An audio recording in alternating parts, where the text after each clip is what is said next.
Bonjour les amis, très heureuse de vous retrouver aujourd'hui. Après le témoignage de 6 femmes inspirantes, voici aujourd'hui le témoignage d'un homme, Sébastien Solo, que je vous invite à écouter attentivement. Bonjour Sébastien, je te remercie vraiment d'avoir accepté cette invitation. Je te remercie, je t'en prie. Bah, écoute, ça me fait plaisir d'échanger avec toi, donc voilà. Oui, on a déjà pu parler un petit peu évidemment avant cette vidéo et ton parcours, je suppose qu'il va intéresser beaucoup de gens parce qu'ils vont se retrouver dans ton histoire. Et je te propose là de commencer par le début, que tu nous racontes un peu dans quel milieu tu es né, c'était quoi ton enfance, ton adolescence. Heu, C'était plutôt assez classique, en tout cas, c'est la façon moi dont je perçois, hein. Une enfance, assez classique, donc sur Angers, heu, avec, voilà, avec des parents, alors des parents qui se sont séparés quand j'avais 10 ans. Donc, en effet, ça fait des c'est quelque chose que j'ai pas forcément perçu justement moi étant jeune, comme étant peut-être, une difficulté à venir, mais après forcément, ça crée, plus tard, certains manques, certaines difficultés. Mais en tout cas, j'ai pas eu le sentiment vraiment moi de souffrir de ça dans mon enfance, j'étais plutôt j'avais des facilités aussi à l'école, donc ça favorisait quand même, le fait que ça se passe bien, une tendance à être facilement sociable aussi, hem, il y a pas eu de drame dans mon enfance, d'êtres chers qui sont partis, de grandes souffrances et cetera.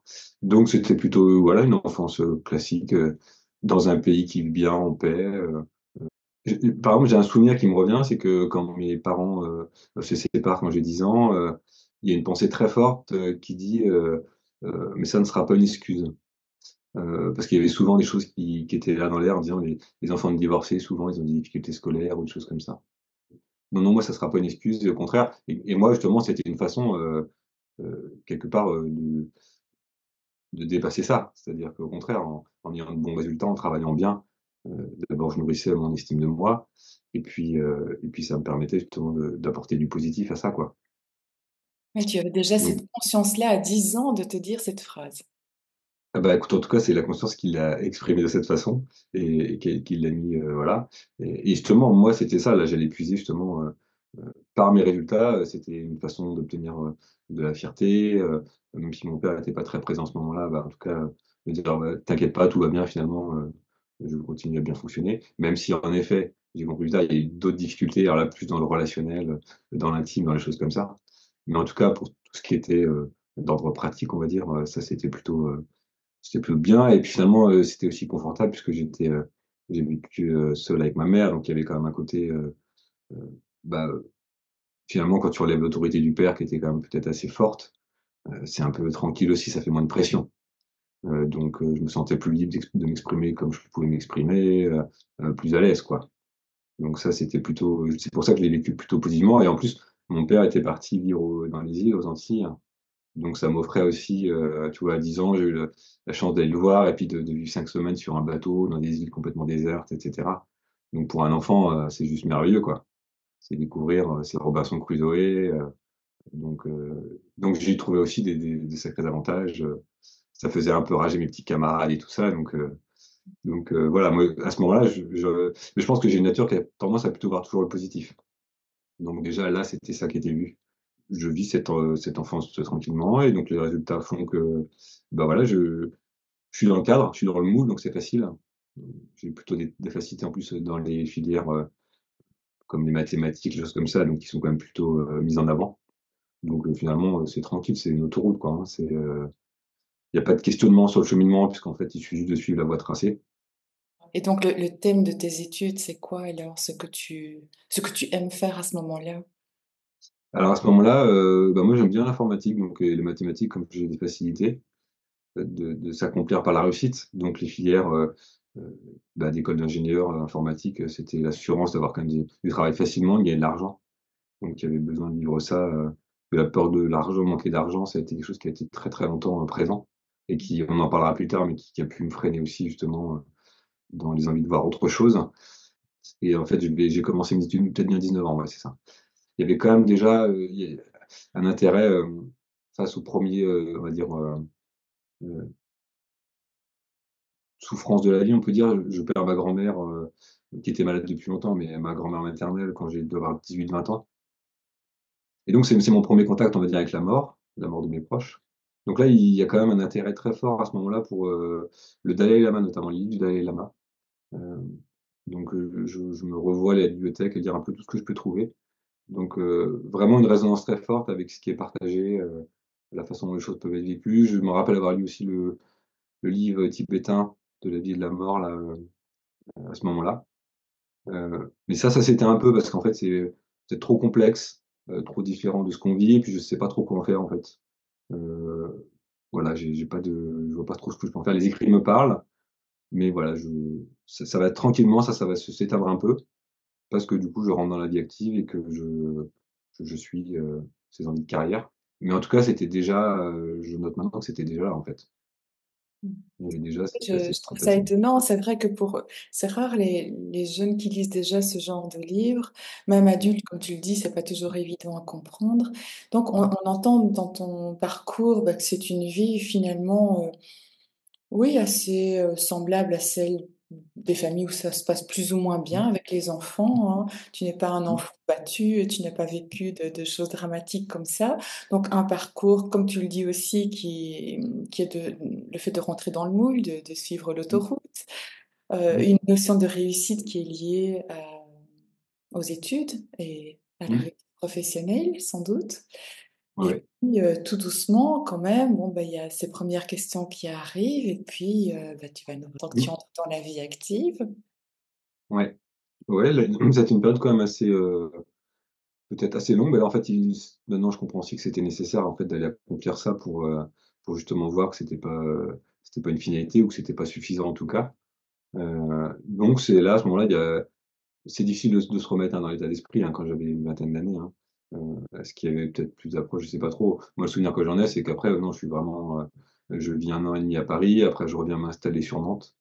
Donc je vais être sur Nantes 15 ans, avec certaines missions en Bretagne et cetera. Donc là, c'est surtout, voilà, le quotidien, d'une vie pratique, travailler dans l'informatique, les collègues, faire un peu de sport, des choses comme ça.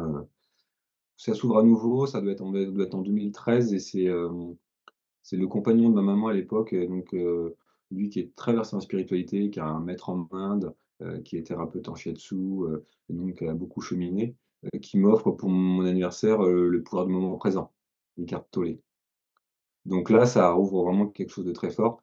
C'est vraiment un livre, très puissant que j'ai relu plusieurs fois et que j'ai relu à chaque fois vraiment, pas comme si c'était la première fois parce qu'en fait, quand je les ai relus, forcément, il y avait des compréhensions. Voilà, et c'est lui, en fait, qui va m'amener par certaines lectures petit à petit, en fait, finalement, à replonger, à revenir là-dedans, heu et à enclencher quelque chose qui va faire que justement, je vais à rompre avec ma vie à un moment donné. Donc ça va être une phase de maturation un peu tranquille mais c'est lui, du coup, je dois le remercier parce que c'est lui qui m'a ramené justement à autre chose auquel j'aspirais, mais j'avais pas forcément, j'en recherchais plus spécialement, c'était pas là, quoi. Oui, donc c'est une arrivée progressive et assez douce Ouais, finalement. Il y a beaucoup de gens ouais. qui témoignent du fait d'avoir dû vivre un énorme choc de vie pour Mmh. arriver à la spiritualité. Toi, on voit que c'est quelque chose qui arrive de manière beaucoup plus douce, et c'est bien justement, c'est intéressant aussi d'entendre, cette manière de faire. Mmh. Oui, oui, alors c'est même été tellement doux, sur le chemin, je me rends compte qu'en fait, tout est arrivé en fait, hem, sans que en fait, je ne compre à chaque fois que ça arrive, je ne le comprenais pas. C'est-à-dire que c'est toujours après que l'étape soit passée que j'ai compris: «Ah bah tiens, je c'est ça en fait que j'étais en train de voir» et cetera. Chaque étape en fait, quand je vais l'enclencher finalement, je ne la comprends pas. C'est parce que c'est sympa et tout vient pas par surprise en fait. Tout vient par, petit à petit, des choses apparaissent et nourrissent ça, quoi. C'est-à-dire que c'est pas tout de suite, en effet, un choc brutal ou tout de suite la recherche de l'éveil. Heu, Ça va venir, vraiment, par contre, quand ça va être vu, que c'est ça, là, par contre, ça va vraiment prendre le feu. Mais, tant que c'est pas vu, ça avance tranquillement. C'est vraiment comme si, on m'appâtait tout doucement, heu, comme un petit oiseau et à un moment donné, ça va exploser. Mais à ce moment-là, c'est pas du tout le cas, quoi. Et tu t'es mis à faire des pratiques, tu suivais les enseignements des livres ou tu te contentais de les lire? Ouais, non, en fait, moi, je me suis rendu compte et je suis pas, c'est pas du tout mon fonctionnement, en fait, d'être, par moi-même, par exemple, de faire des pratiques par moi-même. J'ai vraiment besoin d'être dans un cadre et par exemple, il me passe un livre sur, la méditation, vipassana, qui résonne vraiment fort, mais à ce moment-là, je médite pas du tout Hem, mais je me questionnais aussi, par exemple, parce que j'avais vu avec les bouddhistes la retraite de 3 ans, 3 mois, 3 jours. Il y avait quelque chose qui m'attirait là-dedans, mais j'étais pas du tout prêt, à partir pour ce type de temps, de m'isoler complètement. Mais il y avait en moi quelque chose qui était intéressé par la retraite, le côté de se mettre en retraite. Et donc quand j'apprends qu'il y a des retraites de 10 jours de méditation, là vraiment ça m'intéresse. Bah, 10 jours, c'est parfait puisque je suis quand même actif. C'est quelque chose que je peux faire, je peux prendre 10 jours, c'est pas un problème. Et alors que je médite pas du tout, hein, moi je médite même pas 5 minutes, parce qu'en fait, si on me le transmet pas, quelle que soit la chose, par moi-même, je vais avoir beaucoup de mal en fait, ça va pas m'intéresser. Ça m'est transmis et après, j'enclenche. Et donc je m'inscris alors qu'en fait, je regarde rapidement le programme, mais c'est en 11 heures de méditation par jour, depuis à 4 heures le matin pendant 10 jours et moi je médite pas 5 minutes et pourtant j'y vais quoi. En fait, là, il y a un truc qui éteint le mental, qui dit: «Non mais de toute façon on s'en fout, faut que tu y ailles, tu y vas et puis tu pas besoin de réfléchir quoi». Et donc ça, je m'inscris, donc là on est en novembre 2015 et d'ailleurs je me rappelle, en arrivant, j'avais vraiment qu'une hâte, c'est que tout le monde se taise en fait. Puisqu'en fait, c'est dans une retraite en silence et j'aspirais vraiment à ça à ce moment-là. C'était vraiment, que tout le monde se taise et que ça commence quoi. Donc il y avait cette aspiration profonde, mais voilà. Mais je savais pas du tout ce qui allait se passer, quoi. Tu avais quel âge à ce moment-là? Donc là, on est en 2015, donc là, j'ai, 38 ans. OK, donc 38 ans, c'est le début du cheminement qui se met en route, alors de manière active. Ouais, je pense que ouais, 2015, après ça et d'ailleurs ça va aller très vite, mais oui, je pense qu'on peut dire que là, c'est vraiment l'année où vraiment les choses, s'accélèrent. Où est-ce que tu en es à ce moment-là aussi dans ta vie, personnelle, relationnelle? Est-ce que tu as une famille? Est-ce que tu Non, ah oui, mais là, ça a été vraiment moi le sujet, la difficulté, à rencontrer l'autre justement. Au niveau intime, ça a été très, très compliqué. C'est là où je te disais en fait ce que les difficultés de l'enfance, les manques et cetera, heu, ont, heu, ont amené, sentir qu'on allait me dire non, me rejeter, mais c'est pas vraiment me rejeter parce que c'est jamais fait avec violence. Mais c'était intolérable pour moi, en fait, donc c'était très, très compliqué. Il fallait déjà que je sente, heu, qu'il y ait un minimum de confiance avec la personne pour que je puisse m'autoriser à lui dire un peu ce que je ressente et cetera et à prendre le risque. Mais du coup, c'était rare parce qu'en fait, c'était vraiment faire cette action d'aller vers l'autre était vraiment très, très compliqué. dans nos précédents témoignages aussi, donc il y a des personnes qui ont dû vivre un traumatisme, je veux dire, pour s'intéresser à la spiritualité et puis, au moment où ça se déclenche ou en tout cas elles commencent ce chemin-là, il y a des personnes qui lâchent leur conjoint parce qu'ils ne se sentent plus, en osmose, avec leur partenaire. Mais toi, je veux dire, ce problème n'était pas là puisque toi, c'était déjà la difficulté d'être avec quelqu'un donc mais il y avait personne, tout dépendait de toi, en fait. Donc ce chemin-là, tu l'as entrepris, seul à ce moment-là. Ouais. Mais je pense que ça aurait vraiment pas fait différence non plus parce qu'il y a un moment donné sur le chemin où s'il avait fallu renier, mes amis, mes parents, bah, c'était OK, quoi. C'est vraiment, je crois qu'il y a une phrase comme ça dans les évangiles de Jésus qui dit, «Ceux qui veulent me suivre, devront abandonner», alors c'est symbolique, hein, leurs parents et cetera, mais dans l'énergie, moi, c'est ce que j'avais ressenti à un moment donné. C'est-à-dire que justement, le centre de vie personnel, je vais y vivre aussi mais à ce moment-là, si vraiment ça avait brûlé en moi, ça m'a pas été demandé, mais j'étais partant pour faire, justement, éventuellement la retraite et cetera, enfin couper tout lien, parce que c'était devenu plus important que tout le reste, quoi. Ça veut pas dire que toutes les relations vont s'éteindre parce qu'en fait, on peut cheminer à 2 aussi, hein, et ça arrive, assez régulièrement. Mais si c'est un frein, parce que l'autre ne comprend pas ou parce que ça fait des choses, en tout cas, moi, je pense que ça aurait pas empêché, en fait, de toute façon d'arriver, quoi. Oui, j'aime bien ta remarque, c'était le plus important. Je crois que ça c'est ça vraiment le point de démarrage chez tout le monde. Il faut que ça devienne la chose la plus importante pour qu'on s'y mette enfin vraiment à fond et qu'on soit réceptif. Ouais bah, c'est là où justement moi j'aurais alors je sais plus quand exactement dans le chemin, mais je sais que c'est pas du tout au début, hein, mais il y a un moment donné où parce que l'éveil c'est pareil, je connaissais pas ça, le concept de l'éveil, donc je l'apprends au fur et à mesure. Mais par contre, il y a un moment donné où je comprends qu'en fait ce que je suis en train de faire, c'est que je suis à la recherche de Dieu et là d'un coup, il y a vraiment quelque chose, qui explose tout, qui mais en fait il peut pas y avoir il y a rien de plus beau ou plus important finalement dans cette vie, finalement que cette quête. Est-ce que je vais y arriver? Est-ce que ça va se passer ou pas? J'en sais rien. Mais en fait, tout donner pour aller dans cette recherche finalement qui est la quête de l'humanité, intense et puissante. Des fois, c'est un peu, on a besoin d'en sortir. Mais à un moment donné, c'est voilà, ça prend toute la place. Ouais, c'est ça, j'ai plus que ça en tête, j'ai envie que d'être avec des gens qui sont dans cette, recherche-là, heu et ça peut être joyeux, mais c'est vraiment, tout pour ça, quoi. Et à ce moment-là, quand tu dis: «Je suis, dans la recherche de Dieu», c'est qui Dieu pour toi à ce moment-là? Bah, à ce moment-là, c'est pas forcément clair justement, hein. J'en sais trop rien. J'avance un peu au fil de l'eau et du coup, ça s'éclaire au fur et à mesure. Je lis des choses, je comprends. Du coup, il y a plein d'incompréhensions en effet, hein, je pense qu'à ce moment-là, Dieu étant tellement connoté, en plus moi je suis passé par le catéchisme, hein, donc le mot est quand même à une certaine connotation, donc dans mon image, il y a forcément, déjà c'est à l'extérieur, ça serait une force à l'extérieur et cetera, sans parler du grand barbu, mais il y a quand même quelque chose de cet ordre-là.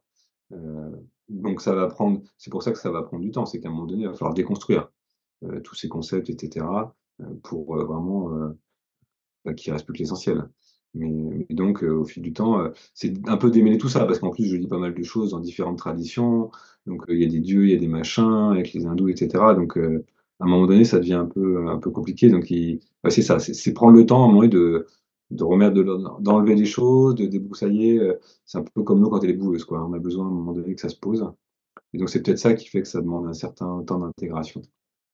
Et toute cette, partie-là justement où tu apprends énormément de choses, en fait, c'est un moment où on enfin, oui, on ingurgite énormément d'informations. Après, il y a une forme de digestion qui doit se faire pour remettre les choses en place. Est-ce que tu estimes que c'est difficile, que c'est pas le mot difficile, mais plutôt, douloureux? Ou bien au contraire, c'est quelque chose qui est plutôt joyeux et qui t'apaise? Comment tu te situes à ce moment-là? Bah, moi, à ce moment-là, c'est plutôt jouer dans le sens où tout ce que je lis, bah, je le lis parce que ça me passionne. Donc en effet, les livres, c'est à ce moment-là d'abord, je ne lis plus que de la spiritualité, je pense, à ce moment-là. Et donc là, c'est passionnant parce que pour et puis il y a le fait que, bah, comme je disais, quand on est dans un centre comme ça, en fait, il y a plus que ça. C'est-à-dire que quand on est dans la vie, à des moments donnés, on peut s'échapper un peu. Par exemple, bah, on va passer à autre chose, on va lire un bouquin, on va aller marcher, enfin, on va sortir, on va s'extraire un peu de ça parce que c'est comme une énergie quand même très, très puissante, quoi.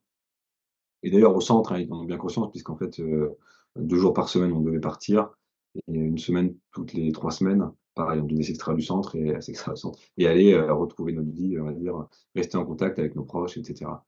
Au début, c'était vraiment, facile pour moi parce que je fuyais, mais vraiment, à toute vitesse, heu, pour justement sortir de ce cadre qui pouvait me paraître pesant. Donc il y avait quand même des moments dans cet endroit-là qui étaient quand même, pas simples, mais en même temps, c'était compensé par tout le reste, par les échanges avec les gens qui étaient sur place, par cette aspiration profonde justement à ça. Oui et puis le fait de sortir du cadre toutes les X semaines, je suppose que c'était aussi une manière d'aller, montrer son intégration dans la vie du quotidien justement de tous ces enseignements-là. Oui, c'est ça, bah, c'est tout pas mal de se recaler puisqu'en fait, j'ai un souvenir particulier justement, en allant voir mon père où moi je m'étais pas perçu, mais j'étais vraiment, déconnecté un peu, j'étais perché, on peut le dire comme ça, heu et jusqu'à un point où à un moment donné, il ne voulait plus que je vienne le voir en fait puisqu'il, il ne me comprenait plus. Parce que quand j'allais le voir, moi, je lisais l'intégrale de Ramana Maharshi, sans écouter, ce qu'il racontait et cetera. Enfin, je m'étais vraiment fermé dans mon truc et dans un côté vraiment très sérieux, que moi je percevais pas à l'époque, parce que moi j'étais pris dans le truc, quoi. Heu, je me sentais par contre très en décalage avec eux, leur vie. Le côté un peu plutôt futile, ça ne me parlait plus du tout et donc finalement le fait de sortir aussi, de retourner au contact par exemple de mon père, ça m'a permis de me repositionner. Puisqu'en fait, quand il m'exprime que justement, bah, il préfère que même si, il y a beaucoup d'amour, je t'aime, je préfère que tu continues ton chemin comme ça tout seul et on verra plus tard. Moi, ça m'a tout de suite interrogé, bien sûr, parce que à ce moment-là, déjà, j'avais bien conscience que tout ce qui se présentait était déjà là pour m'éclairer. Donc ça m'a permis de revenir à quelque chose de plus léger, plus doux, de plus joyeux et de descendre un petit peu, d'enlever un peu de sérieux à ce moment-là, quoi. On Mmh. il y a ce moment un peu euphorique, de la découverte où il y a plus que ça qui compte et c'est une bonne chose de le découvrir, mais après il y a: «Qu'est-ce que j'en fais dans ma vie de tous les jours? Comment je peux Ouais, intégrer tous ces enseignements-là dans ce que je vis au quotidien?» Mmh. ouais. Bah, oui, tout à fait, ouais. Alors Vincent, moi, je me rappelle, m'avait dit que ça aurait été plus sain, enfin plus sain, non. Son conseil, c'était plutôt que je continue à cheminer en gardant, mon activité, mon travail et cetera. Mais en fait, pour moi, finalement, c'était pas un sujet. J'aurais eu l'impression à ce moment-là de pas être, d'avoir un pied dedans, un pied dehors et à ce moment-là, moi, j'avais besoin d'être à 100 dedans. Donc Oui, alors comment tu as Donc fait justement pour être à 100 dedans alors? Mmh. bah, là, ça s'est fait bon, il a fallu lâcher des peurs, hein, parce qu'en fait, là, quand j'ouvre la porte s'ouvre un petit peu vers 38 ans, je me suis bien accompli au niveau du travail, je faisais aussi pas mal de courses à pied, donc j'ai eu de la reconnaissance un peu là, parce que ça marchait bien, donc c'était venu justement, bah, guérir des choses, hein, je pense, liées à la reconnaissance. Notamment aussi en lien avec mon père, parce qu'il du coup, il a pu me reconnaître en tant que, voilà, personne qui gagne des courses et cetera, donc j'ai pu obtenir ce que j'avais pas obtenu enfant, je pense. Donc à un moment donné, une fois que ça s'est nourri, bah, ça faisait un peu bon, bah, maintenant, c'est bon, j'ai un peu de réussite, je vais pas faire ça pendant 10 ans, quoi. Une fois qu'on a commencé à avoir un peu de succès, enfin moi, j'ai vite fait le tour, quoi. Hem et donc bah, ça commençait à devenir un peu ennuyeux, en se disant: «Bah, c'est ouais, c'est bien», le travail, c'est pareil, j'étais plus tellement passionné par ce que je faisais, donc j'avais pas forcément envie de creuser les sujets, ça me paraissait un peu long. Ce qui m'a maintenu, c'est parce qu'en fait, il y avait toujours une insécurité justement liée à la condition matérielle et puis qu'est-ce que je vais faire après aussi? Et c'est bien beau si j'arrête, mais si j'ai rien à faire après, c'était un peu vertigineux, quoi.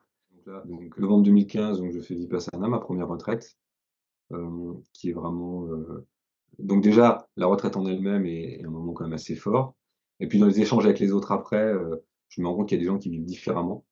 Je me rappelle être revenu avec un camarade que j'ai ramené sur Angers, donc lui qui était déjà complètement en dehors du système. Hem, je sais plus comment c'était le nom de son blog, mais il me montrait un autre type de vie, quoi. Donc déjà ça commence à m'interpeller et je ressens en décembre, l'appel très fort d'aller voir un film, d'aller voir le film Demain. En gros, un documentaire où il recensait un peu tous les modes de vie un peu alternatifs. Les gens qui vivaient différemment, des modes d'éducation différemment, la permaculture, enfin voilà, des choses qui étaient pas du tout dans la norme et là, ça ouvre quand même quelque chose. C'est-à-dire que je me rends compte qu'en effet, il y a pas une seule possibilité. Il y a pas seulement un mode de vie, je travaille, je cotise, j'attends la retraite. Il y a d'autres modes. Et là, ça m'ouvre quelque chose parce que ça m'offre des propositions. D'un coup, je me dis: «Mais en fait, il y a d'autres possibilités». Notamment la permaculture qui, à l'époque, me parle vraiment bien et le déclencheur, il est vraiment là, il est net, je sais très bien où il est, où il y a vraiment cette bascule. C'est que donc j'ai fait cette retraite vipassana, donc je pratique le matin, le soir et puis petit à petit, je sens que je m'éteins. Je suis pris dans le quotidien, je commence à moins méditer, je reprends et cetera. Donc je me réinscris pour un 3 jours, une retraite de 3 jours, des retraites courtes justement pour ceux qui veulent revenir, au mois de mai 2016 et donc j'y vais et quand j'arrive au centre, je suis très ému de revenir au centre, je suis très heureux de revenir au centre, ça me fait vraiment une joie énorme.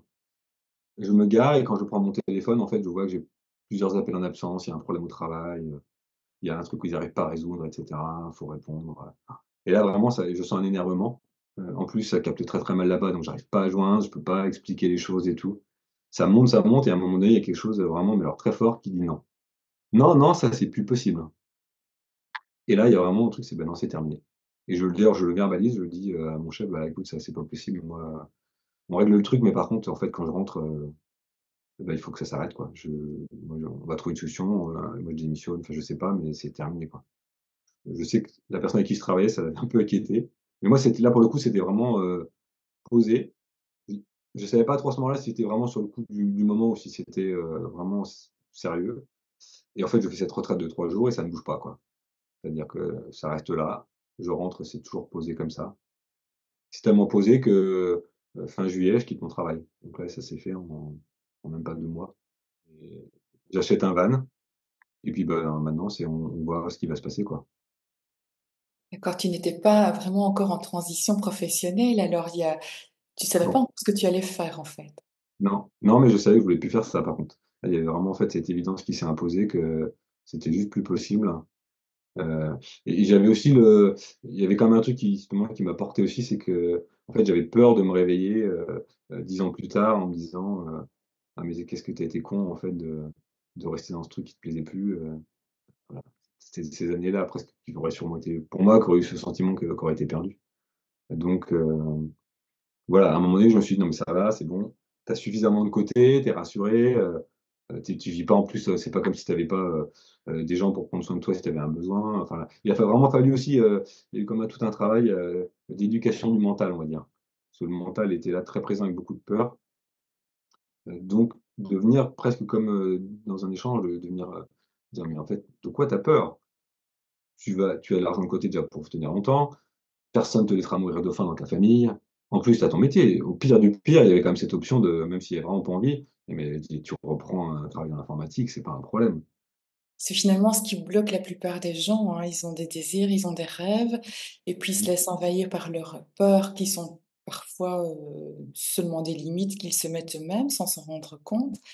Et donc, toutes les personnes qui, comme toi, bon, ben, à un moment donné, se disent: «Moi, ça, j'en peux plus, stop, il faut que je passe à autre chose», ça ne veut pas dire que, voilà, qu'on n'est pas confronté à ces mêmes peurs. Tu l'as mmh, été, tu t'es posé toutes sûr. ces questions-là aussi: «Comment je vais faire? Comment je vais m'en sortir?»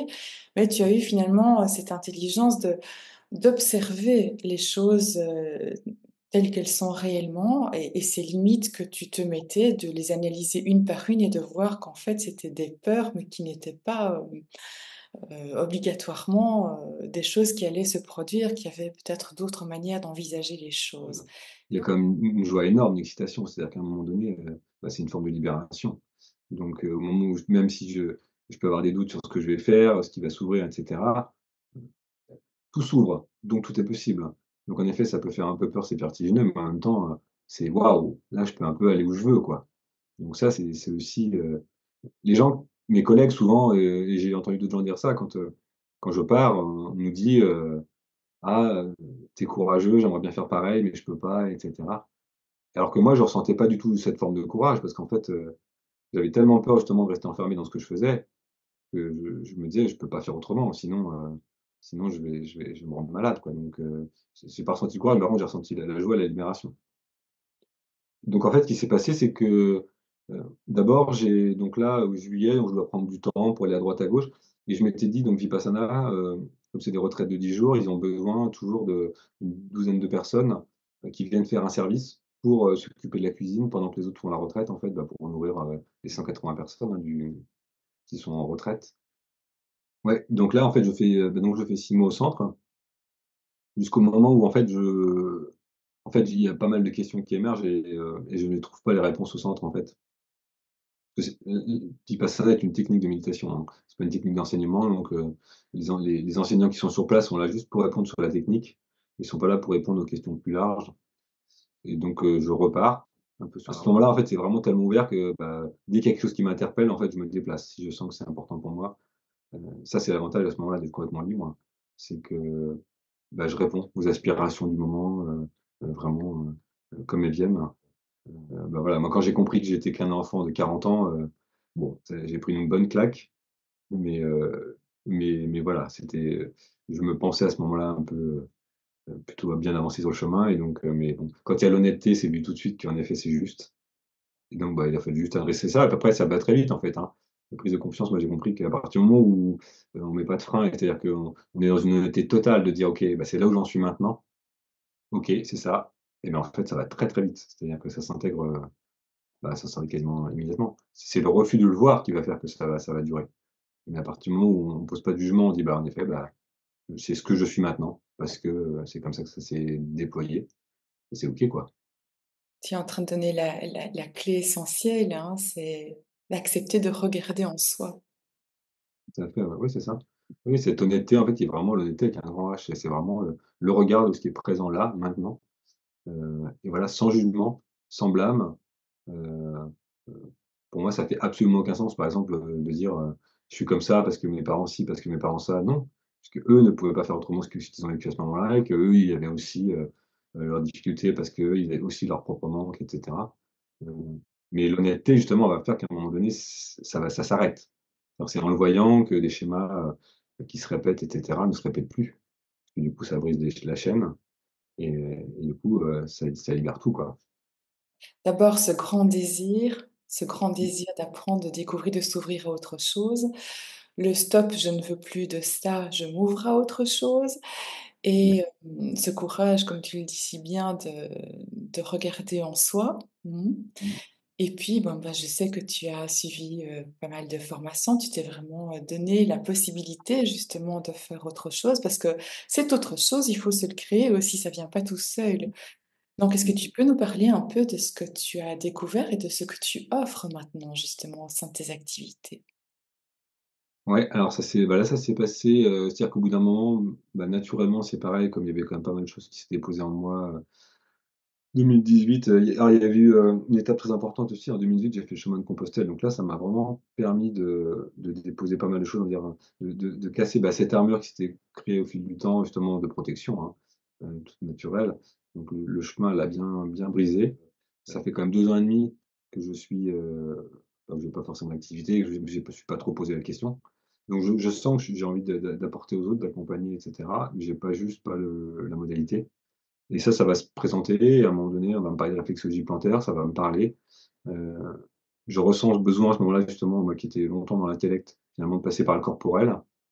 Et donc je vais entamer une formation et ça va me paraître tout de suite très, très naturel. Je sens que je vais être très à l'aise avec ça. Heu, donc là pareil, j'avais, plutôt cette croyance limitante que, bah, moi j'étais pas manuel, c'était pas mon truc quoi. Et en fait, je me rends compte que non, c'est juste une croyance. Donc ça va être le premier outil qui va me permettre justement de pouvoir redonner. Donc je vais me former pendant 1 an. Et donc en 2020 et à ce moment-là, je continue à cheminer. C'est-à-dire que le chemin n'est pas terminé, hein. Voilà, je commence à pratiquer la réflexologie, à continuer à faire des stages, à écouter et cetera. Hem et j'ai donc rajouté des techniques au fur après je vais rajouter aussi le massage du ventre, le Shinetsu, parce que c'est quelque chose qui me parle pas mal. Donc ça, c'est en 2000, je sais plus trop combien, 2022 peut-être bien. Hem et donc là, par contre, du coup, on redevient un peu en parallèle. C'est-à-dire que je reprends une activité, mais là, on est revenu sur une forme plutôt, ouais, classique. Ça chemine et en même temps, je suis dans une activité, mais du coup, une activité qui me correspond, qui me plaît bien, heu, avec toujours des questionnements et puis derrière, bah, le chemin, lui, vraiment, il s'arrête en 2021, là où il y a vraiment un arrêt de la recherche et donc qui fait que, bah, déjà, ça libère quand même de l'espace à ce moment-là. C'est-à-dire que, la recherche prenait beaucoup d'espace.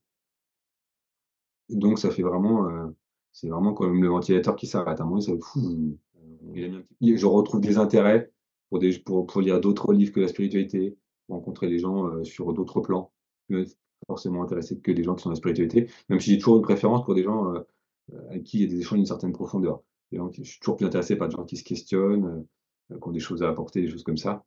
Et quand on reste vraiment trop à la surface, même si ça ne me dérange pas, à petite dose, je suis pas opposé à ça, mais pour moi, c'est quand même plus joyeux quand on est sur des échanges un peu plus, en profondeur. Et donc petit à petit, ça continue d'ailleurs, hein, cet émerveillement finalement, de la manifestation. Alors bon, bah, tu as tes activités personnelles, mais il y a aussi, autre chose, un grand projet quand même qui a vu le jour. Je vais te laisser en parler. Je dirais, je rencontre, Sylvie Armand qui est, qui vient pour partager en fait. En fin de chemin, moi, ce qui m'a vraiment aidé finalement, c'est d'entendre le témoignage, de personnes, on va dire ordinaires, parce qu'en fait justement avec tout cet imaginaire, de grands sages éveillés, de Dieu et cetera, il y avait ce côté un peu inaccessible, que j'allais pas, qui était pas pour moi en fait. J'étais trop petit pour que ça arrive. Et le fait d'entendre plein de témoignages, de gens qui témoignaient de cette réalité, de ce qu'ils vivaient, des gens que je pouvais reconnaître comme étant, des proches, ça a vraiment, je pense, aidé, justement à ce que ça se pose. Et donc j'avais remarqué que Sylvie était quand même très, très créative, très forte et donc je m'étais dit: «Si je dois écrire un livre, j'aimerais bien qu'elle fasse la couverture». Et l'année d'après, bah, il y a un livre qui s'écrit très vite justement, sur mon parcours spirituel, vers une vie sans souffrance et heu et j'ai envie, qu'elle me fasse la couverture. Je l'envoie quand même à des maisons d'édition, mais ça va prendre du temps, il y a des touches, mais c'est pas tout de suite. Puis moi, je veux que ça sorte et donc ça va être c'est en janvier 2023 ça. Je dis: «Bah non, c'est pas grave, je vais l'auto-éditer, puis comme ça, Sylvie me fait ma couverture, quoi». Et et après je me dis: «Bah, ça serait quand même chouette qu'il y ait un nom de maison d'édition dessus, en fait, même si c'est juste, pour moi». Donc il y a un nom de maison d'édition qui apparaît, elle me fait un logo et puis en fait, elle a écrit un livre, je lui dis: «Mais en fait, peut-être toi, tu pourrais mettre le logo sur ton livre aussi, au moins on serait 2 dans la maison d'édition».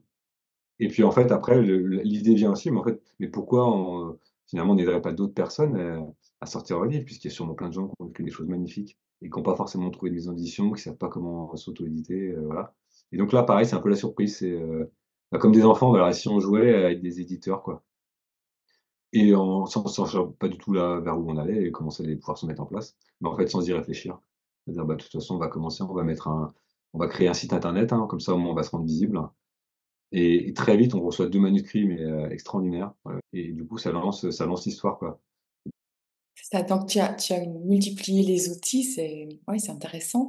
Mais j'aimerais bien que tu reviennes sur cette notion de, j la recherche est arrêtée et la Ouais, manifestation, parce que je pense que ce sont des termes ou des compréhensions que tout le monde n'a pas encore et ce mmh, serait bien de l'expliquer.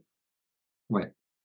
Bah, donc cette recherche qui m'avait quand même mené, pendant un temps, voilà, cette recherche de Dieu, en fait, qui était pour moi la recherche de Dieu, heu, avant de réaliser, en fait, que, il n'y a pas de Dieu en tant que Dieu, c'est-à-dire que c'est Dieu qui se vit en tant qu'individualité, qui s'exprime sous mon nom, en mon nom Sébastien, mais dans les autres noms aussi.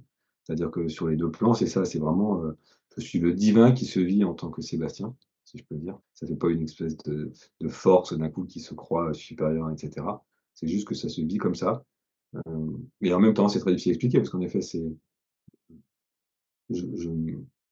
je me sais vivre en tant qu'incarnation, mais je sais que je ne suis pas que cette incarnation. Heu La vie se vit ou se sait directement. Elle s'exprime comme ça, de cette manière-là, heu et c'est très justement, c'est très détendu, c'est très relâché. C'est complètement, dans cette expression et dans cette forme de relâchement, d'un coup, c'est là où l'émerveillement de ce monde qui apparaît, de cette manifestation, là, peut s'exprimer. En fait, c'est vraiment, puisqu'en fait, il y a à partir du moment où il y a plus cette forme de volition, c'est-à-dire la volition, je prends des décisions, je fais, cette espèce de force qui était un peu le truc, et bah, là, en fait, c'est sans effort, même si ça prend une forme de d'effort physique ou d'effort et cetera, mais dans le ressenti, c'est vraiment sans effort. C'est-à-dire que Avant, tu étais dans une recherche extérieure, tu te nourrissais de tout ce qui venait de l'extérieur et cette recherche s'est arrêtée justement parce que tu as constaté que c'était à l'intérieur de toi que se trouvaient les réponses. bah, c'est-à-dire que moi, pour moi, la recherche, c'est vraiment, s'est arrêtée, on va dire, à l'insu de mon plein gré parce que là, encore une fois, c'est par surprise, c'est-à-dire que je vais constater que je ne lis plus de livres, j'ai continué à écouter des vidéos pendant un temps, puis à un moment donné, je n'écoute plus de vidéos non plus. Donc c'est pareil, c'est un constat à un moment donné. Ah mais au fait, il y a plus cette énergie, qui était là, c'est plus nécessaire alors que, tant qu'elle est là, en fait, on peut pas l'ignorer et puis à un moment donné, elle s'est dissoute. Dans chaque livre, j'espérais trouver quelque chose qui allait faire une bascule, et donc des fois, il y a de la déception à la fin du livre ou de déception à la fin d'un stage parce qu'en fait, j'avais l'impression que ça s'était pas passé, heu et il y a plus cette force-là justement qui était motrice, mais qui pouvait être aussi pesante, en fait, qui laissait pas de répit. Oui, mais c'est un peu passé de l'attente à la manifestation, en fait. Oui, c'est ça. Oui, c'est ça. Maintenant, il y a plus d'attente. Maintenant, c'est juste, vivre ce qui se vit. Heu, voilà, c'est et du coup, forcément, ça fait une dans le vécu, ça fait quand même on peut dire, ça a quand même fait une différence. C'est quand même beaucoup plus relâché.